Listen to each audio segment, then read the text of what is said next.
আগের দিনের ভাত থাকলে পরের দিন সকালে নাস্তা বানানোর ঝামেলাটা আর করতে হয় না। আসসালামু আলাইকুম, সবাই কেমন আছেন? আশা করি সবাই ভালো আছেন। আলহামদুলিল্লাহ আমিও ভালো আছি। কাঁচামরিচ ছিল না, তো সকালবেলা উঠে শুকনো মরিচ দিয়ে ডিম ভেজে নিচ্ছিলাম। কাঁচামরিচ না থাকলেও কিন্তু চলে, শুকনো মরিচ একটা দিবেন, খুব সুন্দর করে ডিম ভাজাটা হয়ে যায়, আর খেতেও কিন্তু খুব ভালো লাগে। এখানে 2টা ডিম একসাথে করে নিয়ে আমি 3 ভাগ করে নিছি।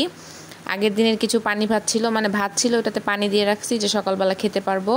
ভাত থাকলে কি হয়, সকালবেলা নাস্তাটার বানানোর ভেজাল থাকে না। সকালবেলা রুটি বানাও, ভাজি করো, একটা ভেজাল কিন্তু, তো নাস্তাটা হয়ে যায়। দুপুরের জন্য শাক ভাজি করব।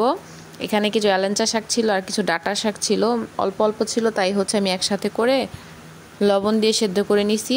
আর অবশ্যই রসুন দেওয়ার চেষ্টা করবেন। শাকে যদি রসুন দেওয়া হয় বা কোনো ভাজিতে, তাহলে কিন্তু এটা সুন্দর একটা স্মেল আসে রসুনের, আর খেতে খুবই ভালো লাগে। কাঁচামরিচ কিন্তু শাকেও দেয়, কিন্তু ছিল না বলে আমি এখানেও শুকনো মরিচ ইউজ করছি। আজকে সব রান্নাতেই শুকনো মরিচ দিব। তারপরে একটু করলা ভাজি করব আলু দিয়ে। করলাগুলো অনেক পরিমাণ তিতা ছিল, তাই কিছু আলু বেশি করে দিয়েছি, আর এটার সাথেও শুকনো মরিচ দিছি। আজকে মাছ একদম ছোট ছোট করে কেটেছি, একদম ছোট ছোট মানে একটা বড় মাছকে 2 টুকরা করে নিছি। ছোট ছোট করেও কিন্তু মশলা ঢুকে ভালো করে মাছের ভিতরে, আর মাছটা খেতে ভালো লাগে। না হলে কিন্তু অনেক সময় কি হয়, বেশি বড় মাছের যে মাছটা থাকে, মাছের পিসটা মাংস মাংস লাগে অনেক, আর ছাবা ছাবা লাগে, ভিতরের কিছুই আর ঢুকে না, ভাল লাগে না খেতে। তো একদম হালকা করে মানে কড়া করে একটু ভেজে নিব। তো নিচে একটু লেগে গেছিলো, তো কোনো রকমভাবে উঠায় নিছি। এরপর এটা আলু দিয়ে রান্না করব, আজকে তরকারি রান্না করব না।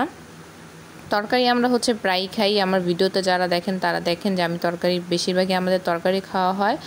তো আজকে তরকারি তেমন একটা ছিল না, তাই আলু দিয়ে রান্না করব। আর আলু দিয়ে কিন্তু ভালোই লাগে খেতে।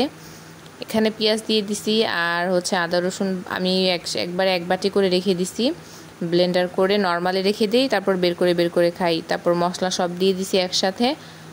এই তো কিছু আলু আমি লম্বা লম্বা করে কেটে নিয়েছি, 2 থেকে 3টা আলু নিছি, খুব বেশি আলু দেই নাই। আর এখন যেহেতু একটু হালকা গরম পড়তেছে, আলুর তরকারি কিন্তু তাড়াতাড়ি নষ্ট হয়ে যায়।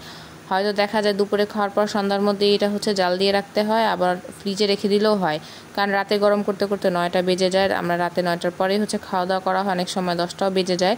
তো যখন একটু হালকা গরম পড়ে, তখন কিন্তু তরকারিগুলো একটু একটু গরম করতে হয়, না হলে কিন্তু নষ্ট হয়ে যাওয়ার সম্ভাবনা থাকে। তো এই তো মাছ দিয়ে দিছি। আর দুপুরের এগুলোই রান্না ছিল। বিকালবেলা এত পরিমাণ মাথা ধরছে যে একটু দুধ চা বানাইছি, অবশ্য আদা দিছি সাথে। আদা দিলে আসলে দুধ চাটা খেতে বেশি ভালো লাগে, একদম ঘন করে বানাইছি। আর সন্ধ্যার পরে আদনানের আব্বু বলতেছিল যে একটু পাউরুটি খাবে ডিম দিয়ে, আর দুধ চিনি দিয়ে। এই পাউরুটিটা কিন্তু এইভাবে খেতে খুবই মজা হয়। এখন আর আমাদের খাওয়া হয় না, এর আগে প্রায় অনেক খাওয়া হয়েছিল।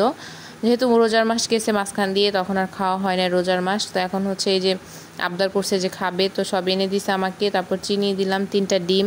আর এখন ডিমের সাইজগুলো এত পরিমাণ ছোট হয়েছে, কি আর বলবো। আর কিছু গুঁড়া দুধ একটা গুলায় তারপর দিয়ে দিছি। আর পাউরুটিগুলো এইভাবে দিয়ে তেলের মধ্যে দিয়ে দিব। একদম মিডিয়াম জাল রাখবো, বেশি জাল রাখলে কি হয়, একদম পুড়ে যায়, একদম লাল কিন্তু হয়ে যায়। আর এটা খেতে কিন্তু অনেক মজা লাগে। বিকালের নাস্তায় বা সকালের নাস্তা আপনারা এটা বানিয়ে নিতে পারেন। আর আমার পেজটা ভালো লাগলে অবশ্যই একটু ফলো, লাইক, কমেন্ট করে দিবেন। সবাইকে অসংখ্য ধন্যবাদ।